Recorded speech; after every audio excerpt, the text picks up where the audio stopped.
You ready, huh? Okay.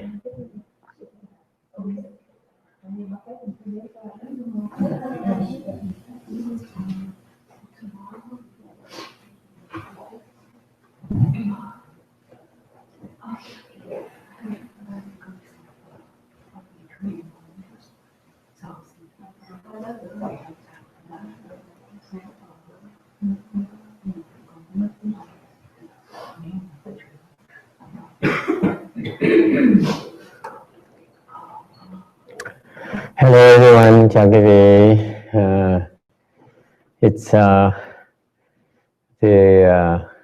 Now it's about the fourth week of the Chan Chi. We're beginning. Tối nay nó bắt đầu, ngày nay bắt đầu cái tuần thứ tư của thiền thật. Believe it or not, we almost midway, halfway to the 7-week Chan Chi. We started last year. Bắt đầu tới nửa điểm của cái thiền thất mình bắt đầu năm ngoái. So I don't know how we managed to do it, but every night we have a lecture. Không biết là sao làm được, tối nào cũng nói pháp vậy đấy. Yeah. Oh yeah, I know. And but we having a good time, you know. Like last night, we watched a documentary in martial arts. Không biết làm gì, tối hôm qua chúng tôi coi một cái phim về võ thuật. We watched because our friends from Portugal has interest in. Well, we take some good pictures as well later, right? Okay, that's the plan. Our friends have some interest in martial arts. They travel all over the world to learn martial arts. They don't mind traveling all over the world to martial arts to learn martial arts. Bạn chúng ta từ Bồ Đào Nha tới rất thích võ, sẵn sàng đi rất xa khắp thế giới để mà học võ. So when I ran to this documentary, I said, "Wow, they got to show this to them." Thì khi ta thấy được cái phim này, thì phải nói phải coi cho họ coi. I feel it's that's one of the best Tai Chi I've ever seen. One of the highest level Kung Fu artists I've ever seen. And thầy tin đây một những người mà võ sư cao thủ là cao như mà thầy thấy. There aren't many people who can defeat the number 14th generation of Tai Chi, the Wu Tăng. Không có bao nhiêu người thầy biết mà có thể đánh thắng cái ông trưởng môn của võ đan bây giờ. And if you see him, I run away. There's no sense in fighting him. I can think of one. It's kind of different styles, the Chinese versus the other martial arts. Cái võ về Hoa nó khác, võ sư khác. I don't know about Korean martial arts, but I know that, for example, Japanese martial arts, a lot of people wear judo, karate, and jiu-jitsu, and so on. Chẳng như thầy biết về cái võ bên Đà Hàn hay sao? I admire Taekwondo. I think it's the most beautiful martial arts. I learned Kuksu myself when I was younger, a lot younger. Đà Hàn thì rất phục Taekwondo, thì phục Kuksu. Thầy chính là học Kuksu đã lâu nào. Yes. Yes. Yeah, different things. The Kuksu is have you heard of Kuksu? Yeah. Kuksando. Yeah, it sounds right. My master was 8th degree black belt.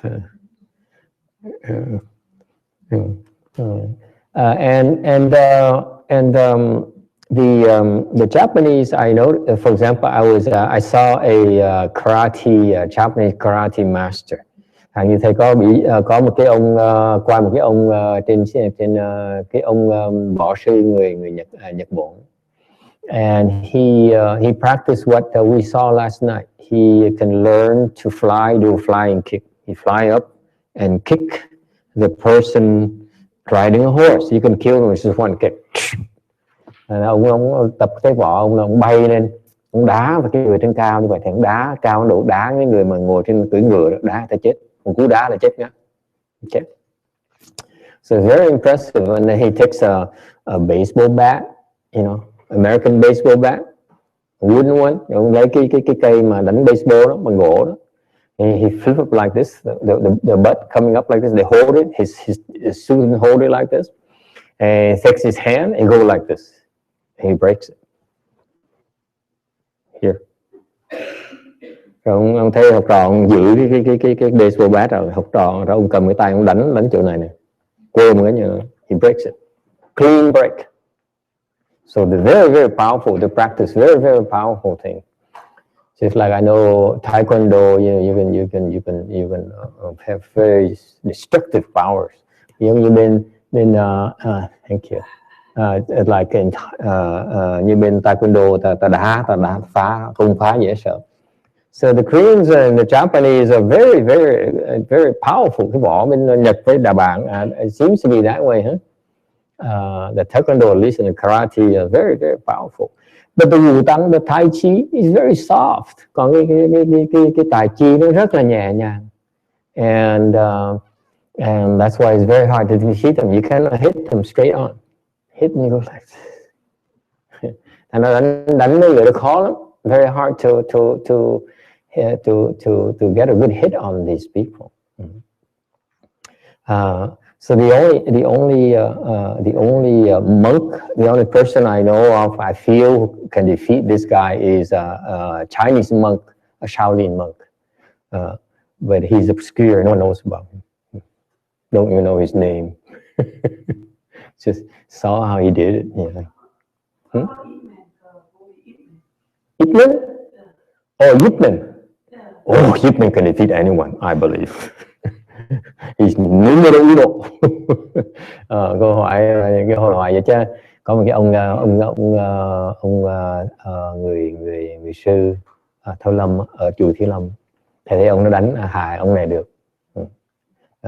Còn chưa thấy ông nào. Cô này hỏi trong cái phim mà Ip Man có ai thắng được này, chắc chắn thắng được rồi. If it gets in the movie, it must be invincible, just like Bruce Lee. Yeah, right?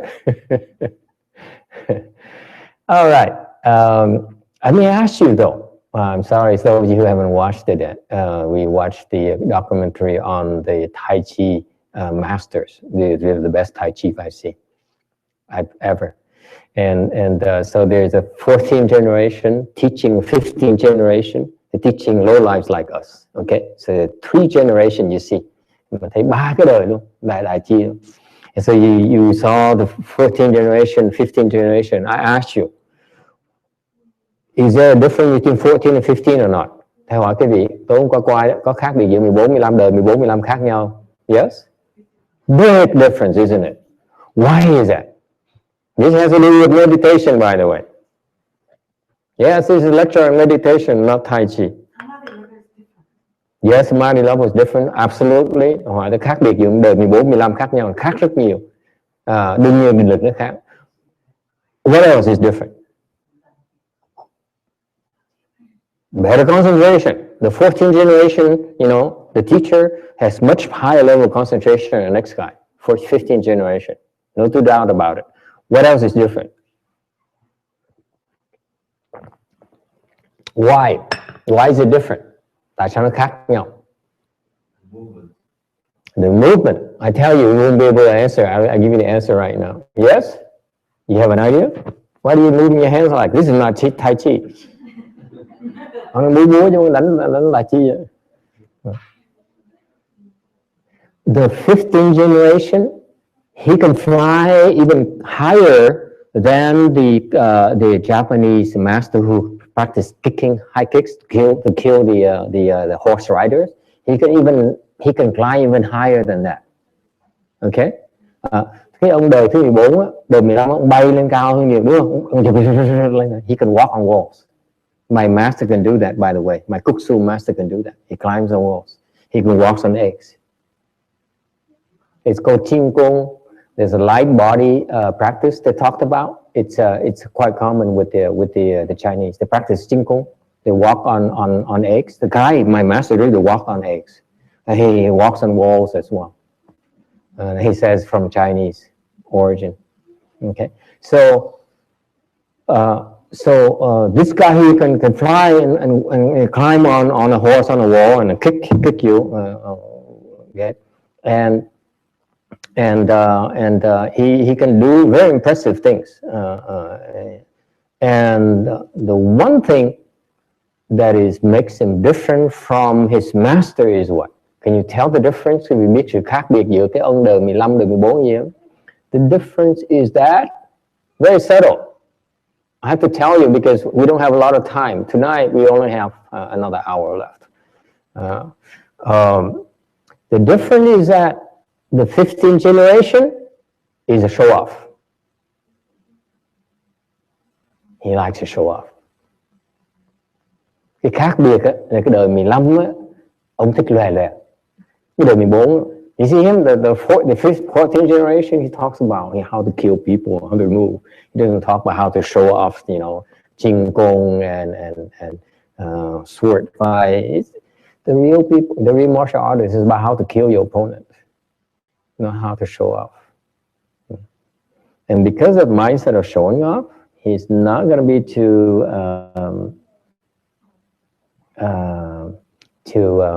that mind of showing off will limit his accomplishment in Tai Chi. It's very damaging. Cái tinh thần cái ông đời 15 đó là ông thích lòe loẹt, ông thích luyện những cái võ mà nó lòe, khoe người ta cái tài của mình. He likes to show off. He likes to practice things that they will impress people. That kind of mindset will limit his attainment in Tai Chi. Okay. Vì cái tâm mà thích lòe loẹt như vậy đó, thành ra không thể nào mà đạt được cái đỉnh, the cream of the practice of Tai Chi is not like that. It's formless. Remember what the guy said? The 14th generation guy at the end says, it's formless. Tai Chi is formless. You cannot see it. So why do you want to show up? Cuối cùng trong phim ông nói là cái ông đời 14 trưởng môn nói là cái tài chi là không có hình, không có tướng nữa. Cái ông trẻ đời sau, đời 15 đó, ông còn tham cái tướng, tham lòe loẹt người ta. Như vậy không bao giờ hiểu được tài chi hết. You never be able to understand Tai Chi if you're like that. Questions? You agree, Jocelyn? Of course she agrees. Yes, anyone else?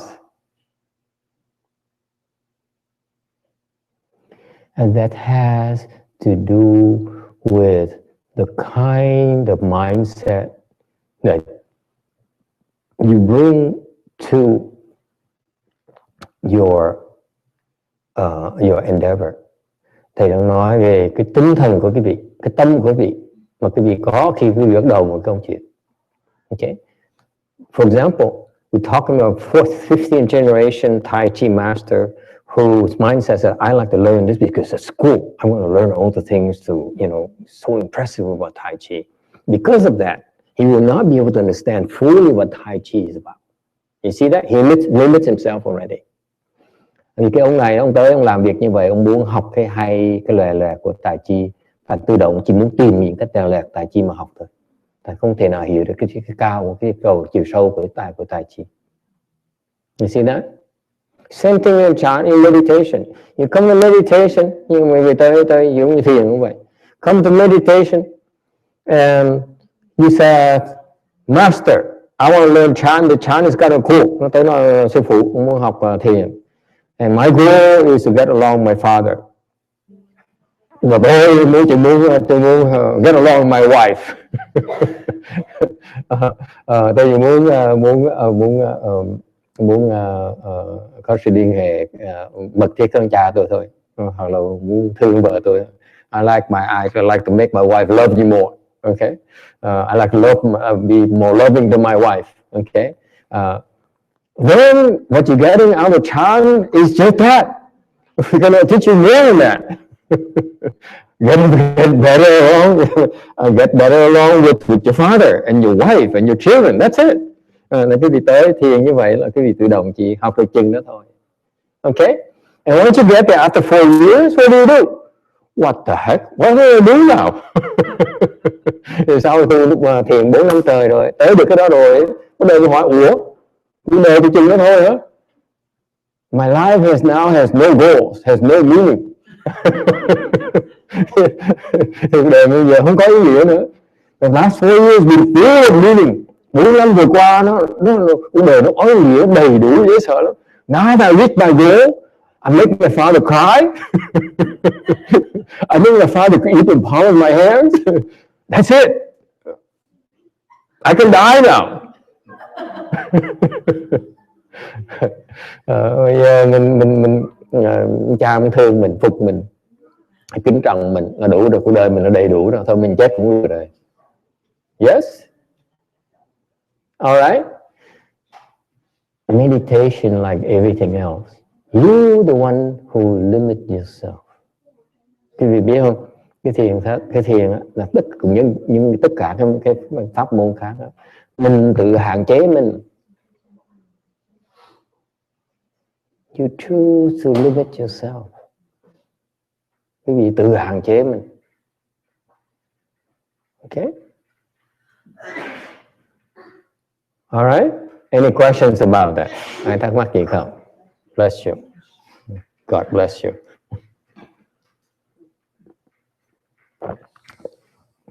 And chant, it's just the exact opposite. Let go. Do not limit yourself, please. That's what I want you to get out of it. Thầy muốn quý vị hiểu cái thiền này đó. Do not limit yourself.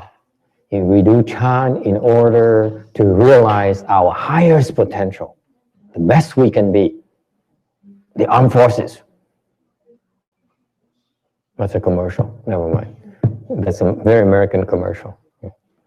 They recruit the U.S. Army and the armed forces says, be the best you can be. Join the armed forces.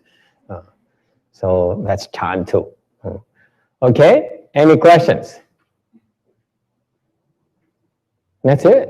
Now we also have our friends from Portugal, the 4 of them, right there in that corner. Tonight's the last night. The last night. Tối nay là tối cuối cùng của cái nhóm bạn của Bồ Đào Nha tới. Been here for a week now. Yes? Ở tuần rồi. And when the lights are turned out, you see breathing, heavy breathing, and that's them, not us.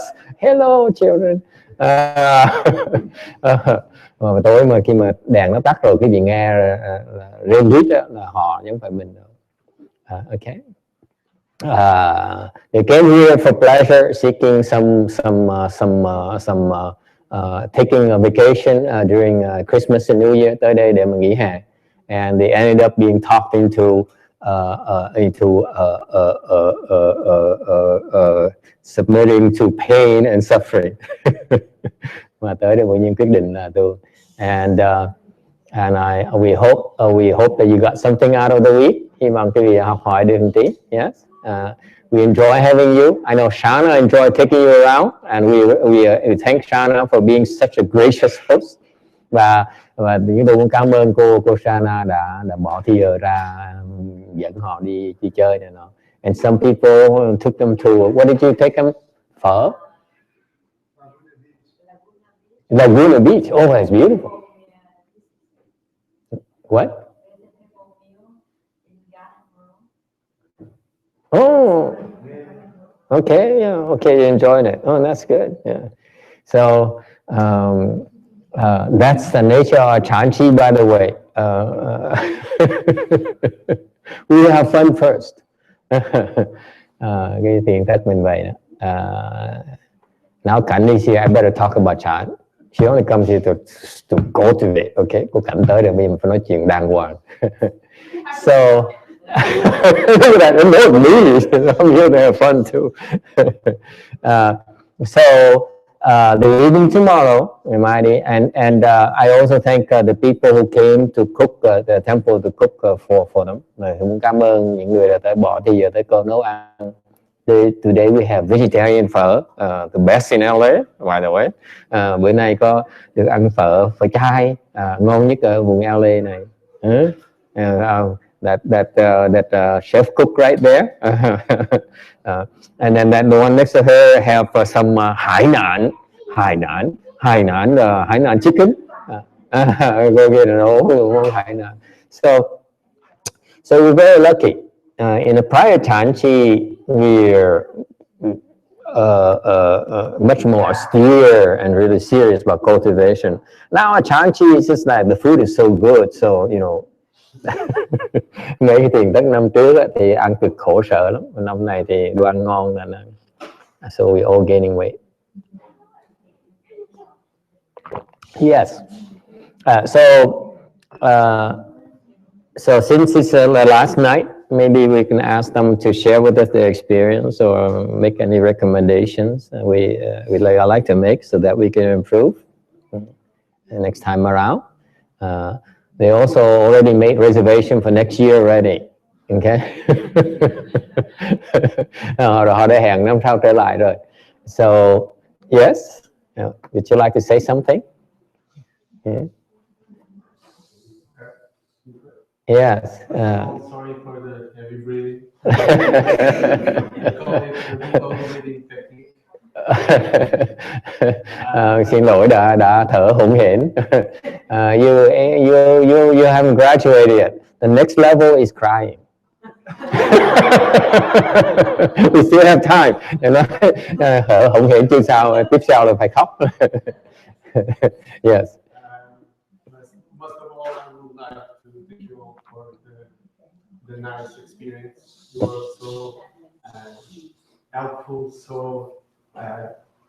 happy to have us here. The hospitality was exceptional. So when I will return home with a funny walk because of the plane, I will tell my friends when I went to LA to a great restaurant called Chanchi.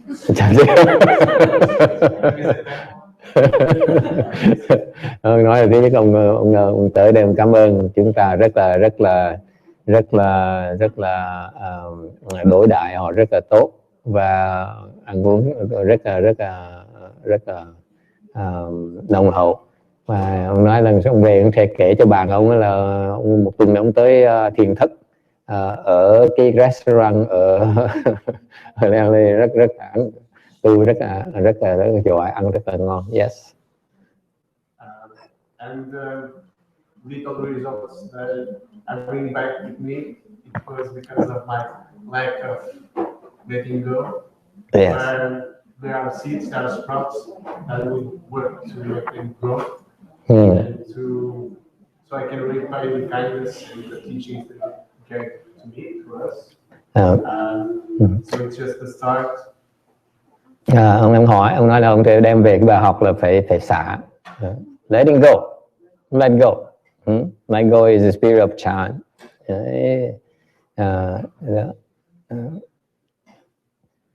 Thành ra phải biết xả, tinh thần xả, thiền là phải xả. Okay. The more advanced Chan practitioner let go very fast. Cái người thiền công phu cần cao xả rất là lẹ. Okay. It's not that we don't have attachments. We have attachments. We will let go very, very fast. Okay. Ai cũng có cái xả, cũng có chấp trước cái người mà công phu giỏi đó, người có trí huệ, người xả rất là lẹ. Okay. Yes. And, since there is a tradition to make vows. Yeah, we started this year too. Excuse me. Năm này mới bắt đầu lập nguyện. Well, okay. Yes. Besides continuing to sit longer, I will try some nice vegetarian recipes to bring back the next time. All right, very good. Ông sẽ về quyết định sẽ ngồi lâu hơn và sẽ lần năm sau thì đem mấy cái đồ ăn chay tới, mấy cách nấu ăn chay mới tới qua đây. We look forward to it. Anything else? I just want to say thank you to the master, to everybody, Ừ. the experience. Yeah. Ok, thank you. Ông nói cảm ơn quý vị. Cái đại đồng hồ quý vị, ông sẽ trở lại. Ok. Everyone who wants to come to Portugal, we have our house open to everybody. Thank you. Yeah. You shouldn't have said that. You shouldn't have said that.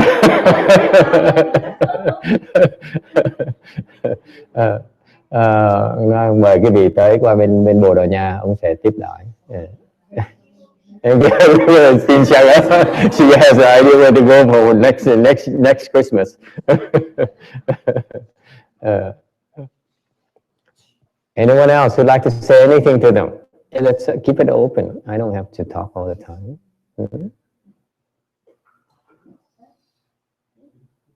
Yes?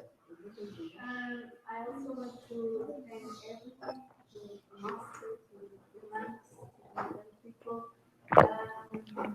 It was very meaningful for me and for my life to be here, to endure the pain. It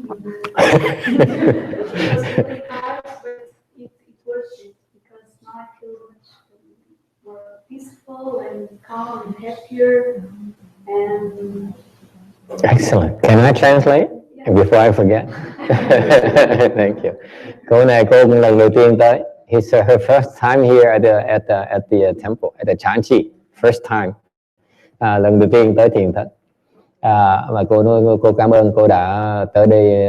Cô cảm ơn Tăng Ly, cảm ơn quý vị tại gia đã tiếp đón giúp đỡ rất là nồng hậu. Cô rất là sung sướng để có thể ngồi đó mà nhẫn đau cả tuần rồi.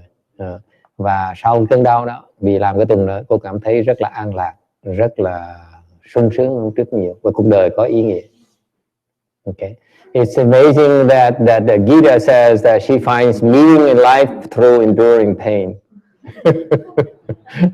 Tìm được cái gì ở trong nhờ nhận cái đau. Isn't that amazing? It's amazing. It's very good. And yes, continue, please. and it's not a recommendation, but I would like to highlight an important thing for me. Every one of you share with us your experience. Like it's important to take off the socks, for example, or it happened to me and I saw it this way, or Shanna told me, no, you shouldn't do every time 1 hour, you should increase your time and do less seats, and all of those experiences. Advices. Yes. Nhiều người giúp đỡ, giúp ý kiến cho cô, làm này làm nọ, cô rất cảm ơn chuyện đó. They're so helpful, huh? Oh, very good. No one did it to me. I went to a Chinese temple. Thế tới my first Chanchi, I went to a Chinese temple, and from 3 in the morning to midnight, no one even talks to you. Từ 3 giờ sáng tới 12 giờ đêm không ai nói chuyện với vị. Cái chùa Tàu đó. This is the true Chanchi in a Chinese temple. We are not Chinese, okay? We are like a fake Chanchi. Chúng tôi chỉ là giả đò tiền thất thôi. So we yes, continue please. That's it? Okay, thank you. We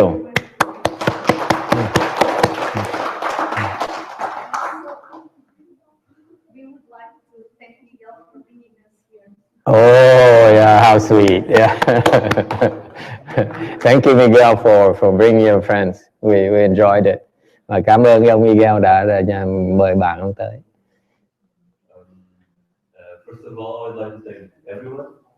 Everyone has been very, very helpful, and everyone tries to make us feel comfortable and make sure we have everything we need so we can cultivate. Cảm ơn quý vị đã giúp đỡ, tận tình giúp đỡ, làm chúng tôi rất là thoải mái, đầy đủ hết, thành để có chỉ cần tu thôi. Yes. So that makes it much easier to have the will to endure the pain. Bởi vậy mình chỉ cần chú tâm nhận cái đạo thôi.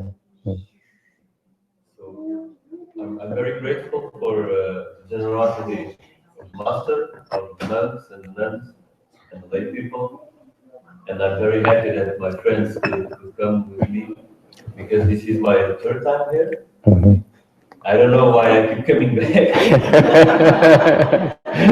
Ông rất vui mừng bạn ông tới ông tới lần thứ 3 rồi, ông thì tại sao ông cứ trở lại hoài?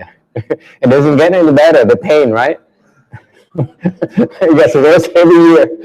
Nó đau hơn. So I was sitting around 1 hour at home, but they told me I should improve my posture. So I'm sitting 5-10 minutes. But I've learned that the most important thing is not to quit. Right. So that is my vow. Right. I will do everything I can not to quit. Right. Excellent. So Excellent. thank you. Thank you everyone. Thank you. Ông nói là ông và cái quan trọng những tinh thần là luôn muốn luyện thiền đó, là phải đừng có bỏ cuộc. It's so important that part of the initial part of Chan is to learn not to quit. You don't quit. Then that's success right there. Okay, đừng có bỏ cuộc thì không bao giờ thất bại. You never fail, you don't quit. Okay. Anything else? Anyone would like to say anything to our friends? Các mình có khuyên gì không? Any last advices? The night is still young. They're not leaving until 4. The flight leaves at 4, right? Yes? What do we have for lunch tomorrow?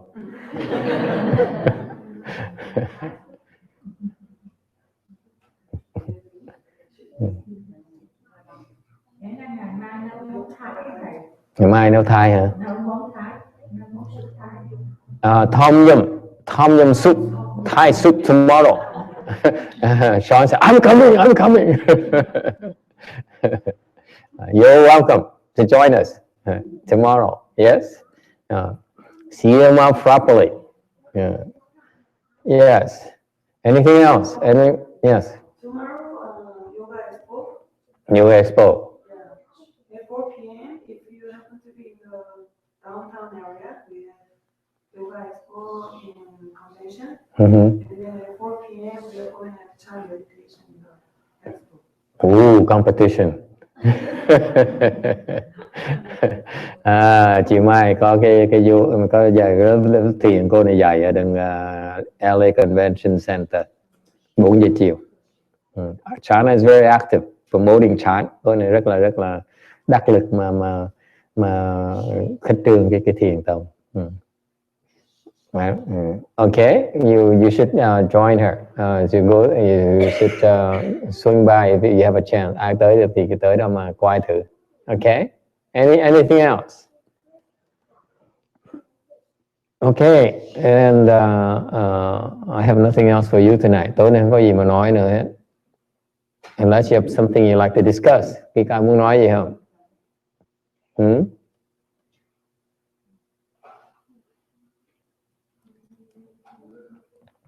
This happens to me every night, by the way. Those who are new, don't be shocked. Every night, does anyone want to say anything?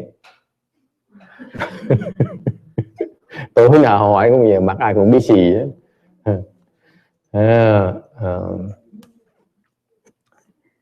So what to do now? What is Chan? I'd like to also offer some more insights on about Chan for our friendship, or to the Westerners in general. Thì cũng xin đề nghị thêm vài cái chi tiết về cái tinh thần của thiền cho người Tây phương ta biết.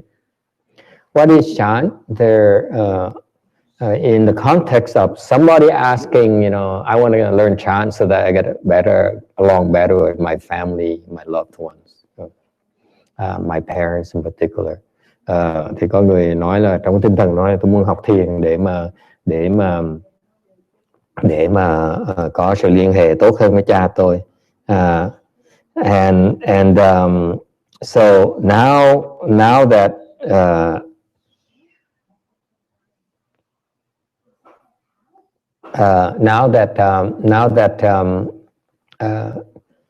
what is Chan then? Because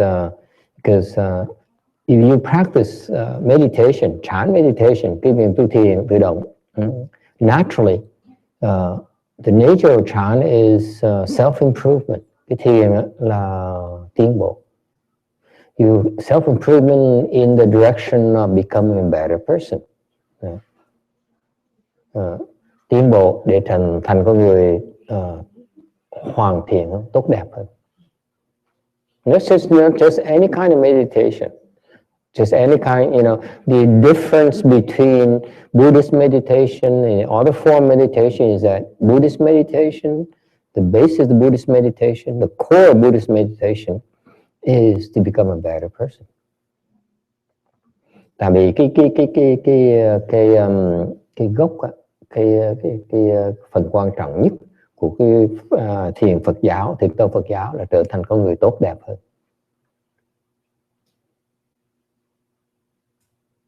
Okay.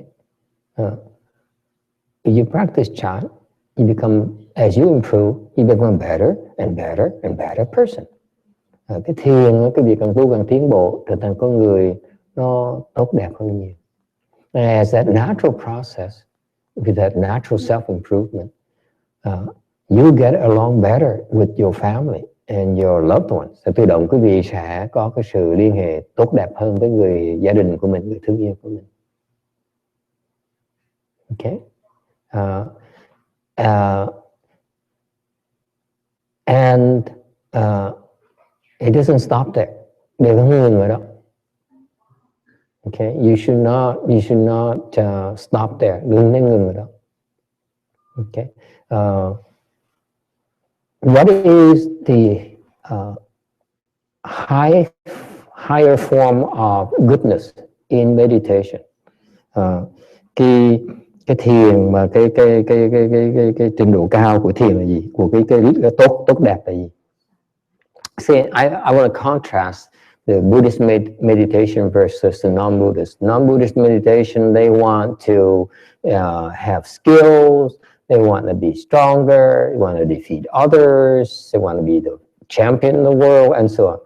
Những cái thiền ngoài đạo thì họ có cái mục tiêu là chẳng hạn tìm cái cầu danh cầu lợi. Phật giáo mình không có như vậy. Buddhist meditation is never about fame and profit. Never. It's about becoming a better person. The core of Buddhist meditation is to become a better person. Cái thiền tông chúng ta đó, mục tiêu là trở thành con người tốt hơn, tốt đẹp hơn. Okay? And so when this lady came to me 4 years ago, and she said, I want to become a better person. I don't know how to become a better person. I don't care about becoming a better person, but I want to get along better with my father. That's all I care about. Nói là cô tới gặp thầy, cô chỉ muốn có liên hệ tốt đẹp hơn cha cô thôi. Okay. That's right in the path of Chan meditation. That's why I agree to help her. And cô này có muốn như vậy là đúng ngay cái mục tiêu. These are milestones of Chan meditation. Đây là những cái mục tiêu của cái thiền. Okay. Because our teacher Shakyamuni Buddha, tại vì ông sư tổ của mình, Thích Ca Mâu Ni Phật, he says you practice all these things in order to be one day the same as I am. Tại Đức Phật nói rằng chúng ta quý vị làm những chuyện này đó để mà trong tương lai có thể giống như Như Lai, just as the wisest, the kindest, the most compassionate that you can possibly be. Quý vị trở thành một người từ bi, một cái người hoàn hảo như là Như Lai như vậy. Okay. You and you can be the same as I in the future. Đức Phật nói trong tương lai quý vị sẽ giống như ta. In the future, all of you will be the same as I am. It's a matter of time. Trong tương lai quý vị sẽ trở thành như ta. That's what he says. And I believe him. I don't know about you, but I've been in this game long enough to say yes. He's not pulling my legs. Thầy tu đã 20 năm rồi, thầy tin cái lời Đức Phật dạy. He said, because of these various, because you encounter, you're showing up here tonight, tối nay quý vị tới đây, you planted the seeds, including those people, those children who are playing back there, the 3 children playing back there. Anh nhất là ngay cái 3 đứa con nít mà chơi sau đó. Even though they're playing with each other, but the ears are registering all these things. And that is enough for them to become Buddhists as well. Và nhờ cái họ tới đây, như tụi nó tới đây và tai cái mắt nó thấy những cái chuyện xung quanh này, thì nó trồng chủng tử để trong tương lai nó cũng thành Phật luôn nữa. Okay? Yeah. So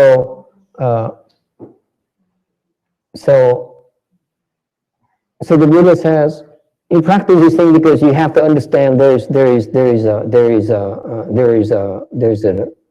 goal, there is an end journey that you naturally go towards because you decided to investigate.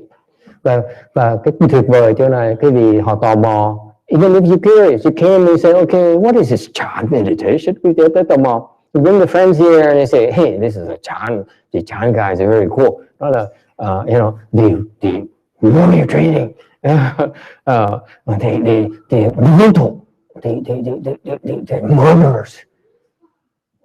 Yeah, Mirena, all these years you know each other, you didn't know what deep down I'm a killer? Hả? Cái gì thế? Tới đây học cách để giết, làm con người sát phu, sát nhân. Okay? We're killers deep down. We're the best killers there is. We're going to be the best killers, the best warriors. Yes. Học để giết, thành sát nhân. And the fact that even they came and they take a look and they say, it's not for me. It's nothing. I can learn, become a better killer somewhere else. I mean, definitely, IS is better than this. Okay, much more effective, much faster. But for the mere fact to come and take a look at us, that is also plant the seeds for them to, in the future, go towards that ultimate potential, reach the ultimate potential they can be. That's what's beautiful about Chan. Okay. Mặc dù họ tới một lần như vậy thôi, họ không tin, nhưng được mình tới một lần như vậy, họ đang trồng chủng tử để trong tương lai họ cũng trở thành Phật luôn. Isn't that amazing? You don't believe me, do you? Dễ sợ không? And so but those of us, con người còn lại, who come regularly, người tới mà đều, and you're interested in pursuing meditation and other stuff because of your interest and your desire and your needs. Người bị tu, người tới tu tại vì có những cái nhu cầu khác nhau. Some of you want to heal yourself in a way that only you can do for yourself. Medical science cannot possibly do for yourself. Có những người có bệnh mà chỉ có thể tu mới là chữa bệnh được thôi. Y khoa chữa không được. Okay. I've been teaching chant for the last 10 years. I've seen so many miracles to people who practice chant. Thầy dạy thiền 10 năm rồi. Thầy gặp những người mà gặp biết bao nhiêu trường hợp người ta tu thiền, người ta chữa bệnh. You know, it's incredible illness. You know, like long hair here, he has a knee problem. Okay. Thì ông này tới đó là cái chân đau. Okay. And he says he has needle pain in his knee, his left knee, and no one knows what to do with it. Right? Ông nói là cái chân đau mà nó giống như bị kim nó chích vào cái chân vậy đó.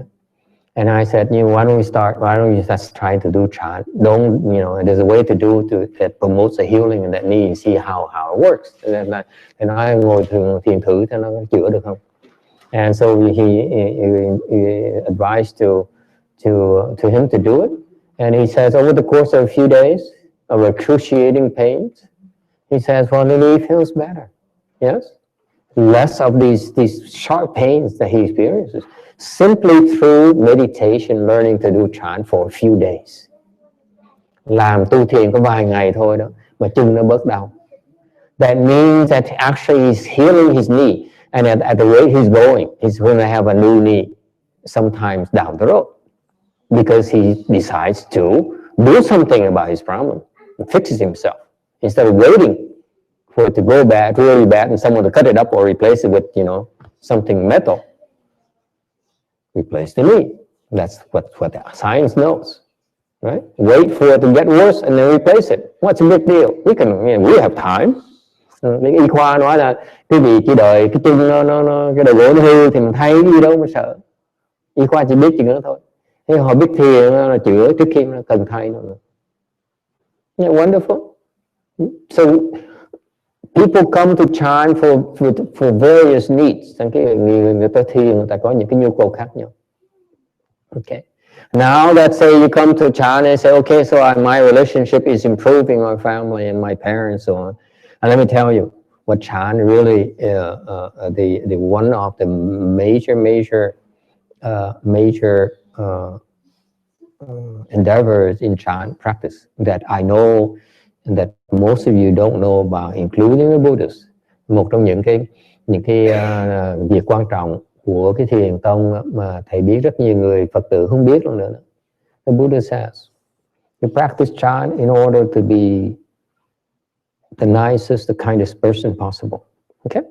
Đức Phật dạy cái gì muốn thiền là để trở thành một người tốt, người mà từ bi nhất mà có thể có được. Okay? And then, so it's self-improvement, mà từ tiến bộ lấy. You have to improve yourself physically, mentally, intellectually, okay, spiritually. Tiến bộ, cái thân phải tiến bộ. Okay? Improvement has to come in all four aspects, by the way. In Chan, cái thiền tông mà tiến bộ nó 4 phần. Cái thân này, cái tâm này, cái trí này và cái linh thiền. 4 aspects. Physical, when you practice Chan, your body becomes healthier, period. Yes or no?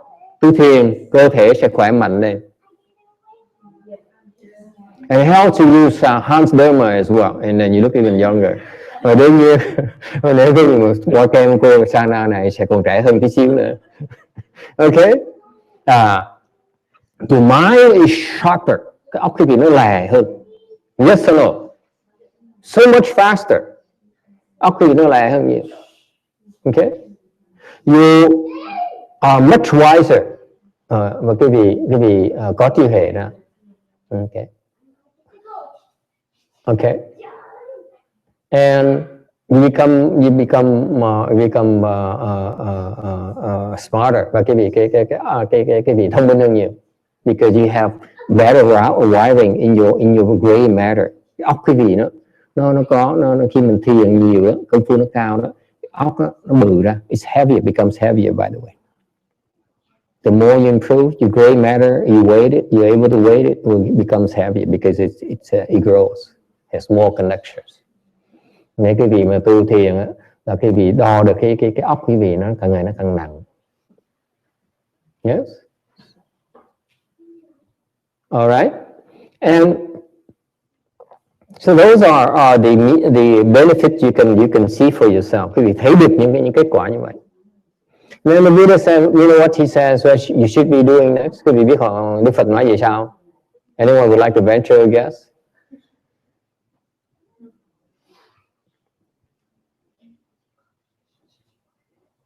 He says, then you should help your parents believe in Buddhism. Believe or not? Thì sao vậy? What? Impossible. That's true. So the Buddha says well, you shouldn't give up, you shouldn't quit so early. It's the same thing as I can't take the pain, remember? So the Buddha says, you get your parents to believe in Buddhism and you establish them in the practice of Buddhism. That's utmost Chan. Yes. Isn't that amazing? Yeah, it's very hard. Who says it's easy? So you can't stop too early. Thành Đức Phật nói là cái việc muốn tu là phải tiến bộ, xong rồi giúp cha mẹ mình tin Phật giáo, và cái thứ ba là giúp cha mẹ mình tu cái đạo. Think about it. Improvement, we talked about doing meditation, cross your legs is self-improvement. Xếp bằng là tự động, tiến bộ. Yes? We all see it. We do chanti, you improve. Okay? Làm thiền thất là tiến bộ. How do you get your parents to believe in Buddhism? Shana says that's impossible. I give up. Okay? Nghe nói mà giúp cha mẹ mình tin vào Phật giáo là chuyện không thể có được. How do you do that? By not converting them. Don't try to convert them to Buddhism. Đừng có khiến họ theo Phật giáo. Just become nicer and kinder every day towards them. Quý vị muốn thuyết phục cha mẹ quý vị tin Phật giáo đó, don't try to convert them. Đừng có khuyên họ trở thành Phật tử. Mình trở thành tốt, mình trở thành từ bi hơn, lương thiện hơn, mỗi ngày càng tiến bộ như vậy. And then they can put two and two together. They're your parents, remember? Như vậy cha mẹ quý vị sẽ thấy được cái đó. Họ có suy nghĩ được mà. He says, since my beloved daughter became Buddhist, okay, and she practices chant with her master, okay, and she gets better and better and better. Wow, Buddhism is it? Yes, that's how you get them to believe. Mô Phật thầy, theo con coi cổ con thấy độ có cái thay đổi thì cũng dễ cũng cảm ứng ba má thấy nhiều, cũng có cảm giác vui vẻ. Yeah, and Jin Xiang says she's been watching the young Korean lady here for 4 years now, and she says this young lady has improved a little bit, and maybe because of that, she's sure that her parents can see it too, and they responded to that. Okay, and that's enough. Okay, you keep on adding, let it happen naturally. That's what the Buddha means. It's not about, Mom, Dad, you gotta be Buddhist. We don't do that. Buddhists don't do that, ever. Okay. Người Phật tử không bao giờ về ép con mình, cha mẹ mình hoặc là ông bà mình trở thành Phật tử. Mình chỉ tu thôi. Mình tu thôi, tự động người ta sẽ thấy cái hay. Let them make the choice themselves. Buddhism is not about Buddhism that Buddhism that these Westerners think of. Cái Phật giáo không phải là cái tôn giáo như những người Tây phương nghĩ. What is Buddhism, by the way? I know it's, the Koreans are shocked. My parents become Buddhist? Impossible. Yes, my parents too. So what is Buddhism you're talking about, huh? It's a religion of human goodness. I don't care what you call it.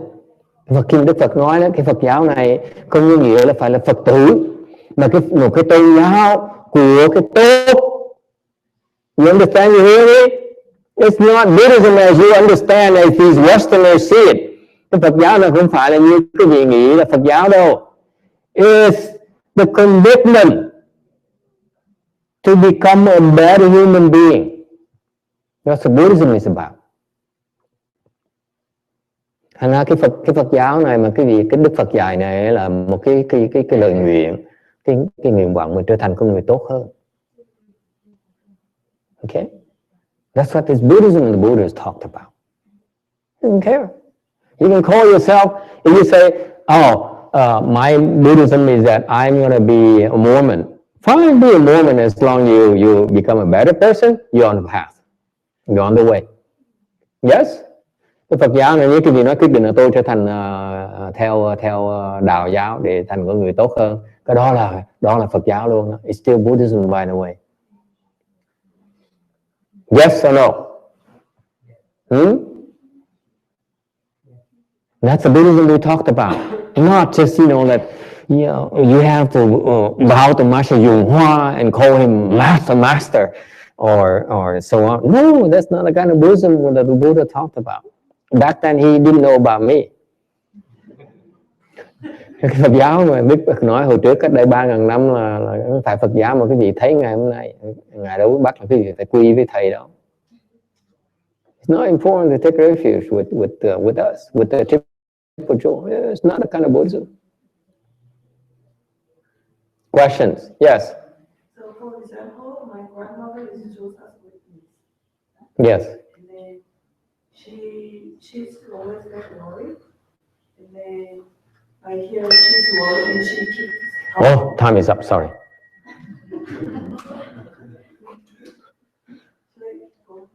Yeah, we have limited time, my friend. And I answer her with the things I learned from her without telling her it's a Buddhism because she's very sensitive about the religion.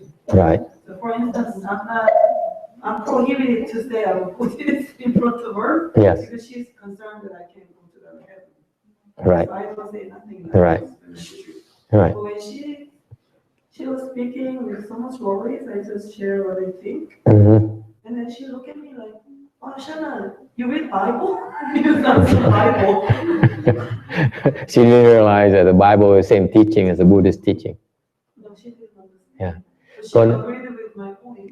Cô này nói cô về cô gặp bà nội đó, thì cô nói là cô nói chuyện bà nội, cô không dám nói là cô là Phật tử rồi, cô nói về cái đạo Phật thôi, chứ không dùng cái tên chữ Phật. Mà không cái bà ngoại mới nói, bà nội mới nói, ủa sao mà con đọc từ kinh thánh điển ở đâu vậy? It's amazing. Yes. That's it. That's Buddhism right there. If they believe in goodness, they believe in doing good and help people do good, that is Buddhism right there, without names. Nameless Buddhism. Nếu quý vị giúp người ta tin vào cái làm trường tốt, thì họ Phật tử là họ đạo giáo hay là công chúa giáo cũng chừng đó thôi. Đối Phật chả có nghĩa. The Buddha is not attached to labels. Không ai phải cần cái tên làm cái gì, tên không quan trọng. Okay. Any other questions? Okay, time is up.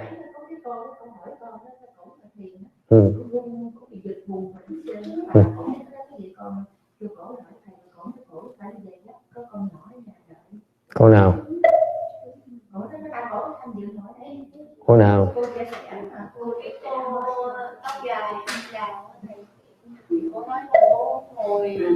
Cái nào phải nói chuyện riêng với thầy. Okay.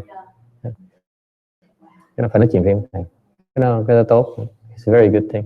She has a certain state of meditation and they have things and this is why I'm here. You meditate and you have these questions.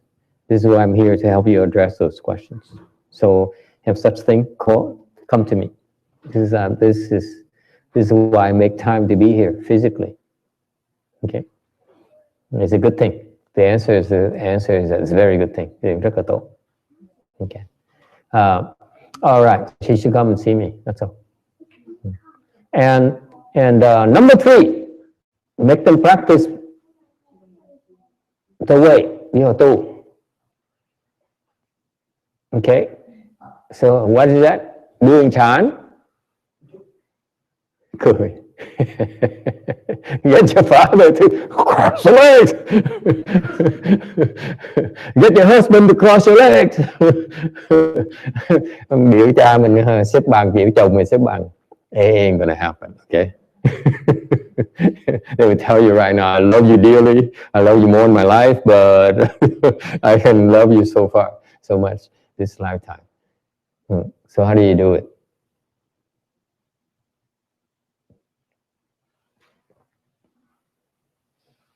I haven't figured that one out either. Thầy cũng chưa nghĩ ra chuyện đó sao. I just repeat like a parakeet what I read. That's about it. Cái này thầy đọc thôi, thầy đâu có biết làm sao đâu.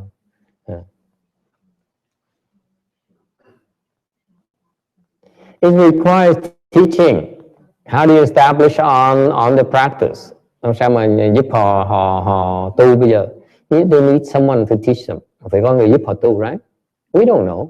I don't know how to practice. Tôi đâu biết tu đâu. Okay. You just wait until they interested, like some people in Korea, they want to practice, and they don't know where to go. We say, okay, go to Master Jinghua. It's a very good source for practice. Chẳng như bên nước Đại Hàn có ông sư tên là ngài Chiên Hỏa, ông sư đó một người giác ngộ, thì khi mà tới đó mà học, they're interested. There are lots of good sources, good teachers out there. Có người ta muốn tu thì mình có rất nhiều người về thầy giỏi để mình tu, người ta tới mà học. It's a good thing. Okay. So that's how we do. You establish them by when they're ready. One day say, okay, I want to do something myself. Then you introduce them to whoever they have affinities with. Thì mình giúp người ta tu, cha mẹ mình tu bằng cách là mình khuyến khích người ta tu, và nếu người ta muốn tu thì giới thiệu người ta biết những cái chỗ tốt họ học để thầy giỏi họ có thể học được. Yes.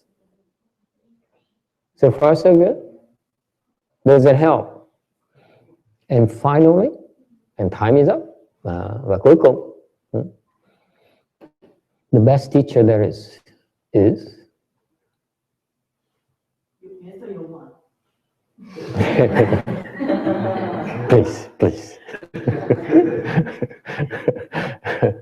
Not so loud. Did you hear that? You're not supposed to hear my name as the best teacher.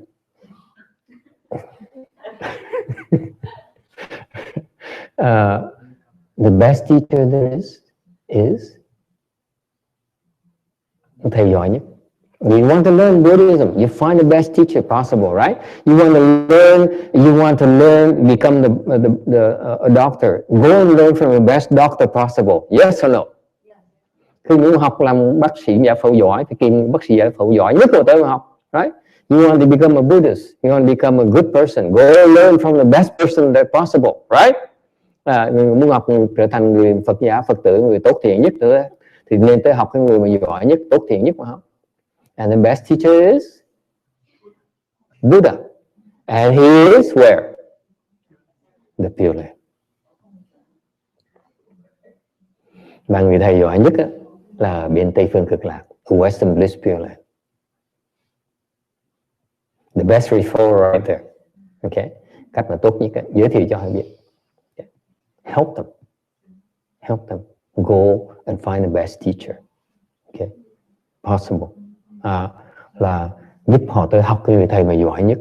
Because I don't care, even if between referring your parents and your loved ones to my teacher, I say, go to the Pure Land. Don't go to him. Forget it. He's no Amitabha Buddha. Như người ta nói thầy chọn thầy ai, thầy nói giữa chọn Ngài Thiên Hóa với Ngài A Di Đà Phật, nói tới A Di Đà Phật đừng tới Ngài Thiên Hóa, không cách nào so sánh được hết. Okay. Yes.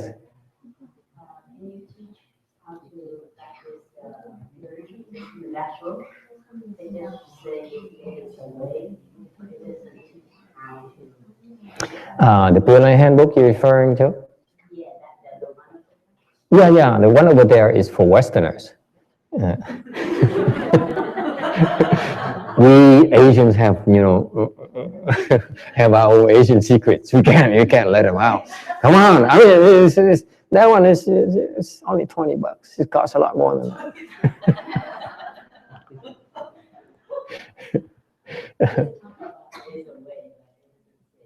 Yeah, it means to the introduction to Western Bliss Pure Land. Because the West, this is the best concept that Asia culture has to offer, by the way. Cái nền văn hóa Á Châu mình, đây là một cái mà quý nhất mà Á Châu mình có. And that's why when I learn about Buddhism, about Asian culture, I have so much admiration for Asian culture, even though I'm more Westerner at heart. And I realize that this is the best there is in Asian culture. I had to introduce it to Westerners. That's why I had to prepare that book.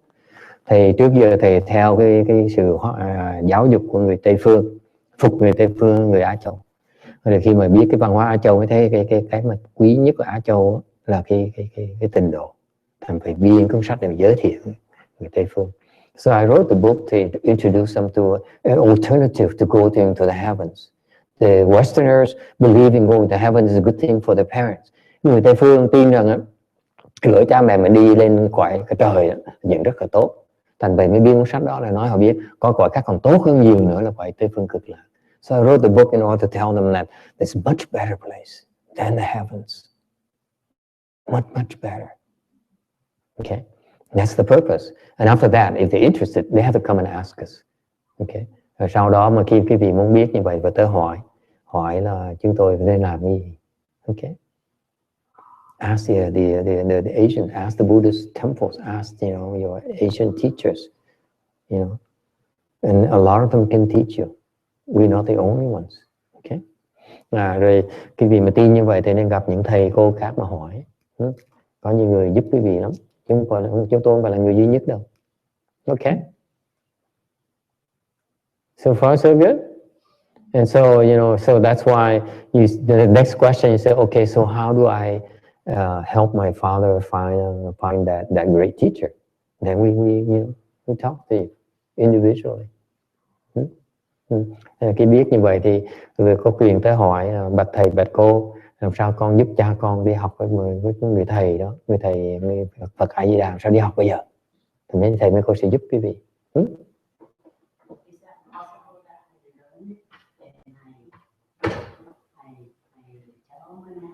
Yes, absolutely. Yeah.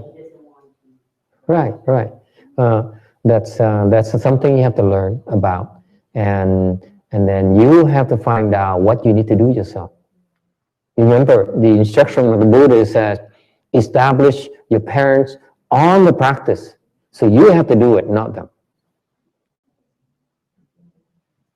The starting point, you have to do it for that to happen. You have to do something.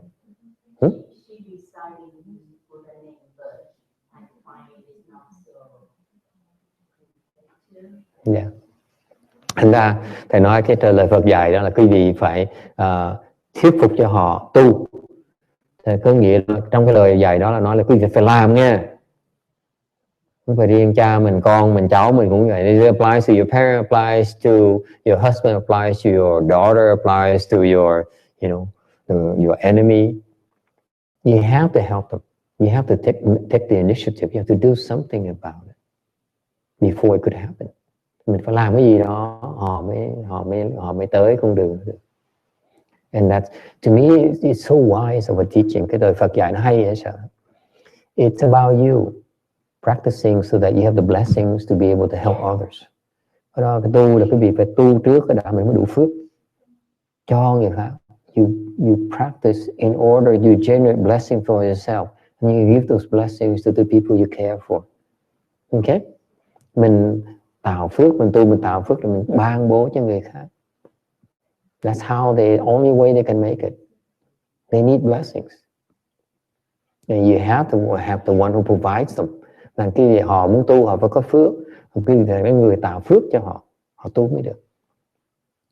So for example, you said your mother recites the Buddha's name for a long time, and you feel like it's not very effective because she doesn't have enough blessings yet.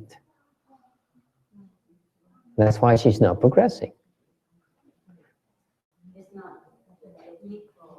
Yeah, it's the blessing and taking all kinds of things. Like he says, the knee is not as painful because he has more blessing. The blessings translate into healing the knee. You see that? She's been generating blessing by enduring the leg pains and healing it. It's all this combination. Okay, you have to do something to generate blessings yourself. Vì muốn giúp người ta phải tạo phước before you can help others. Okay? Before you can donate to charity, you have to earn something before you can donate to charity. Yes? Nếu làm chuyện từ thiện phải làm ra tiền trước mới làm chuyện từ thiện được chứ. Phải không? Same thing. You want to help your parents, you have to generate blessings yourself. Then you use those here. Have some. This will be good for you. Mình phải tu trước, mình có phước mình cho người ta.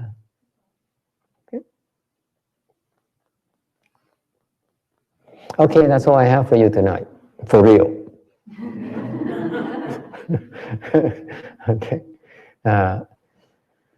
Saturday night, folks, live a little. Tối thứ bảy, what are you doing here? What's wrong with you? What's the matter with you? It's Saturday night. Yes. We have Krispy Kreme in the kitchen. Krispy Kreme in the kitchen. Oh my goodness. And jackfruit. How can we say no to that? Okay, let's take some pictures and go reconvene to a warmer room. How is that? Let's take pictures. Okay, souvenir pictures. Yes. Okay, let's take pictures, please. Yeah. Chụp hình nha, hình kỷ niệm xong mình đi chơi một tí.